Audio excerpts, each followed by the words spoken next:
Background of emergency. Since 1967, Indira Gandhi had emerged as a towering leader with tremendous popularity. This was also the period when party competition became bitter and polarized. This period also witnessed tensions in the relationship between the government and the judiciary. The Supreme Court found many initiatives of the government to be violative of the Constitution. The Congress party took the position that this stand of the court was against principles of democracy and parliamentary supremacy. The Congress also alleged that the court was a conservative institution and it was becoming an obstacle in the way of implementing pro-poor welfare programs.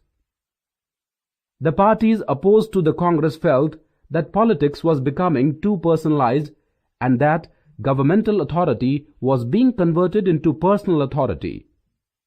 The split in the Congress had sharpened the divisions between Indira Gandhi and her opponents. Economic context. In the elections of 1971, Congress had given the slogan of Garibi Hatao or remove poverty. However, the social and economic condition in the country did not improve much after 1971-72.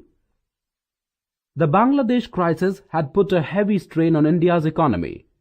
About 8 million people crossed over the East Pakistan border into India. This was followed by war with Pakistan. After the war, the US government stopped all aid to India. In the international market, oil prices increased manifold during this period. This led to an all-round increase in prices of commodities. Prices increased by 23% in 1973 and 30% in 1974. Such a high level of inflation caused much hardship to the people. Industrial growth was low and unemployment was very high, particularly in the rural areas. In order to reduce expenditure, the government froze the salaries of its employees. This caused further dissatisfaction among the government employees. Monsoons failed in 1972-1973. This resulted in a sharp decline in agricultural productivity. Food grain output declined by 8%. There was a general atmosphere of dissatisfaction with the prevailing economic situation all over the country. In such a context, non-Congress opposition parties were able to organize popular protests effectively. Instances of students' unrest that had persisted from the late 1960s became more pronounced in this period.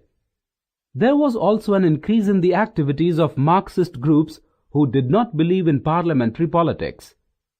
These groups had taken to arms and insurgent techniques for the overthrow of the capitalist order and the established political system.